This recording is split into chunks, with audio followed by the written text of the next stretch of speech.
Hi, I'm Tracy Schuhmacher, food and drink reporter for the Democrat and Chronicle, and I'm here today again with Vince Press, who writes I'm in the Mood for Rochester Magazine. I do. How you Thanks for having me. Well, it's a cold day in Rochester, and Vince's picks for this month are perfect. They are Hot cocoa, hot chocolate. I'll explain the difference. Okay, why don't you explain the difference? And we actually both went and walked. We did, and got some of our favorites. And it was cold, and so sledding's coming up. It's supposed to snow this weekend. Skiing, it's perfect. And it would seem like it's a northern thing, but it's really not. It's Mexican. So in southern Mexico, some 3,000 years ago, the Olmec civilization ground the cacao nibs into powder and then added heated water for healing purposes. And that's how hot cocoa was invented. It really wasn't hot chocolate because they didn't use solids, which is how eventually, that's the difference. Okay. So I think it was passed on, the Olmecs passed it on to the Mayans, and then it wound up in Europe, and then it wound up here. But sugar showed up eventually in it, and then solid chocolates, melted solid chocolates, and it became hot chocolate. So hooray for the Mexican culture, right? So it's you're bringing us this delicious drink. Yeah, so it's old and it's from the South. Cool. Yeah. So we each took a walk from our respective offices downtown, and we're lucky. We've got some really good places right nearby.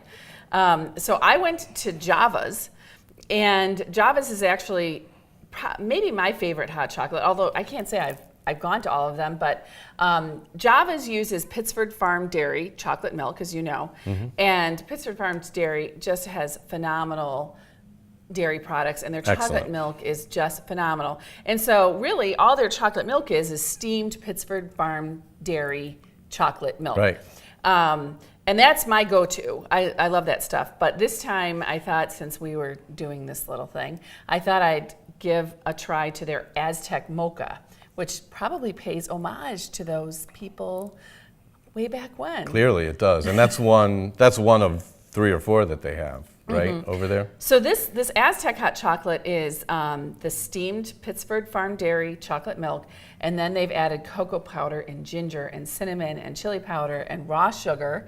They've added a shot of espresso, and then garnished it with cocoa powder and a dried chili bean. And apparently, if people want more heat, heat as in spiciness, they'll break open that bean. Yeah, I was not up for that. What'd you get? This is from Fuego, which is right across the parking lot from us. And they've moved there recently.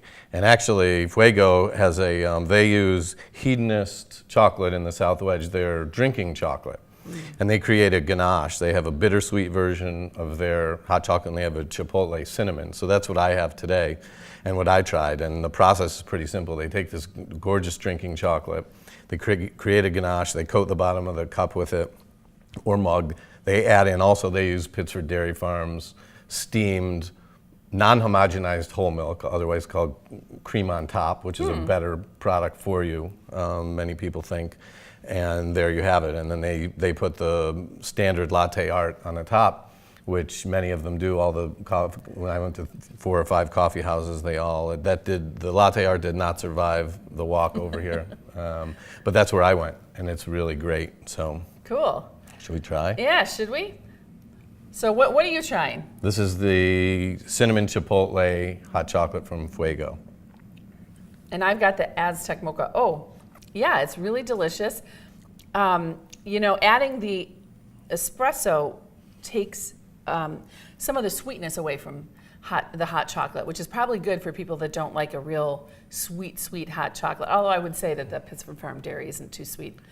It's true. But that's really nice. It's a nice change if you want something a little different. And very few of the ones I tried, they were all actually mild in temperature, and also not real sweet. The one that I had that was sweet, they pumped in some of the Ghirardelli dark chocolate syrup, and that one was more traditional with a mound of whipped cream on top, and so that was the sweetest one I had. And where was that? Do you remember? That was in Gembatat African gallery. art gallery, both in Shone Place and on Park Ave. Another great place. Yeah. Nice pastries, I think they have there. And It's gelato. really one of our gems in Rochester. For so, sure, for yeah. sure. So. Well, so what do you have going next month in Rochester Magazine? Next month is my roundup, What I Forgot, which is an interesting article to do because I'll do, when I did Octopus or even when I did this or something else throughout the year, I'll get emails or people will stop me and say, how could you forget to go here?